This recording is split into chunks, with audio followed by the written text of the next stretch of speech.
Nah, jadi supaya kalian tuh semangat nge-YouTube, kalian tuh harus fokus dulu ke YouTube-nya itu sendiri. Kalau kalian buatnya setengah hati kalian nggak suka nge-YouTube tapi kalian paksakan untuk nge-YouTube, pasti itu akan ada terkendala sendiri buat kalian itu ya.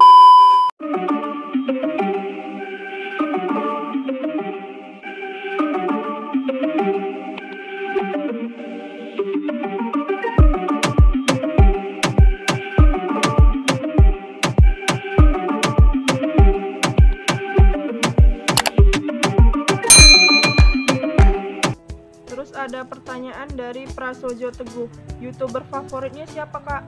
Kalau YouTuber laki-laki itu favorit aku itu adalah Rian TV. Kenapa Rian TV? Karena isi konten dari Kak Rian TV ini sangat mengedukasi sekali, karena isi kontennya itu berisi tentang ODGJ yang terlantar gitu ya guys. Terus kalau dari YouTuber perempuan itu aku seneng banget lihat kontennya Teh Pratiwi Novianti. Itu aku nggak pernah ketinggalan ya guys sama isi kontennya Teh Novi, karena sama-sama kayak Rian TV, isinya itu tentang ODGJ atau orang-orang terlantar, lansia, disabilitas ataupun yang lainnya. Itu kontennya sangat mengedukasi sekali. Terus kontennya itu sangat bisa membuat kita ikut merasakan apa yang mereka rasakan gitu ya guys. Jadi kalau kita nonton vlog-vlognya dari Kak Rian TV ataupun Teh Pratiwi Novianti itu sangat mengedukasi sekali untuk kita terus berbuat kebaikan dan terus peduli sama sesama gitu ya. Terus ada dari Umun Maimunah, Kak asli mana? Selamat ya udah mencapai 3000 subscriber. Terima kasih buat Umun Maimunah. Kalau aku tuh sebenarnya kampung halaman aku tuh di Solo, Jawa Tengah ya guys. Cuman aku tuh merantau sama orang tua aku dan lahir itu ada di Medan gitu guys.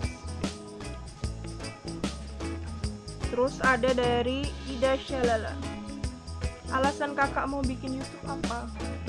Itu tadi udah aku jawab ya guys. Terus ada pertanyaan dari Angga Putra, pernah nggak kak merasa ada di titik terendah dalam hidup kakak? Kalau iya kapan? Pasti pernah lah ya, manusia itu pernah berada di titik terendahnya mereka.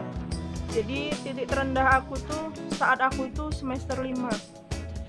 Di semester 5 itu aku bener-bener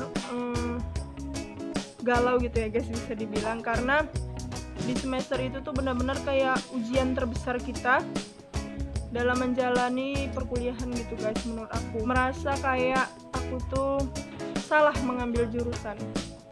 Aku berpikirnya sih kayak gitu, cuma ya kembali lagi ke diri kita masing-masing.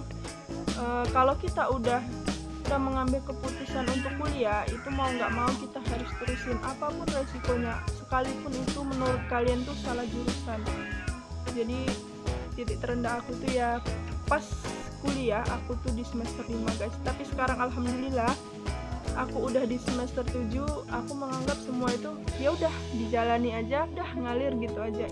Insya Allah apa yang akan kita lakukan itu bisa membawa berkah kita di kemudian hari. Jadi buat kalian yang merasa kalian itu salah jurusan ketika kalian kuliah, itu anggap aja kayak ada sebuah tantangan baru dalam hidup kalian.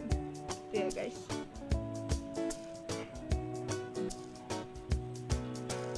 Terus ada yang nanya dari Rianti Anita, selamat kak, semoga sukses, amin. Aku mau tanya, gimana caranya ngatasi orang yang julid sama diri kita kak? Jadi ngatasi orang yang julid sama kita, ya kita diamin aja.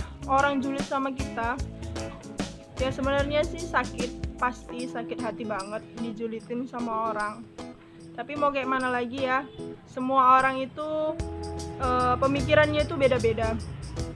Kadang menurut dia itu adalah sebuah candaan, belum tentu buat orang yang dibercandain itu adalah bercandaannya dia. Bisa jadi itu yang membuat mereka itu down gitu ya guys. Jadi buat kalian semua aku pesenin ya, jangan pernah kalian menjudge seseorang, apalagi dari covernya. Kalian itu nggak pernah tahu perilaku dia, kesehariannya dia, terus ya pokoknya tentang hidup dia itu kalian nggak tahu. Jadi kalian tuh nggak boleh menjudge seseorang itu dari covernya aja. Apalagi sekarang itu banyak banget orang yang body shaming ya guys. Itu nggak perlu kalian ikutin. Orang yang body shaming ini menurut aku orang yang mereka diberi akal supaya untuk berpikir untuk perasaan orang yang dihinanya atau perasaan orang yang dibecandain menurut dia itu belum tentu diterima baik sama orang yang dibecandain dia itu. Jadi buat kalian itu stop ya guys untuk body shaming sama orang, karena itu bisa berakibat fatal untuk perasaannya dia yang kalian judge itu. Terus kembali lagi ke pertanyaan tadi, cara ngatasi orang yang julid sama kita itu gimana kak?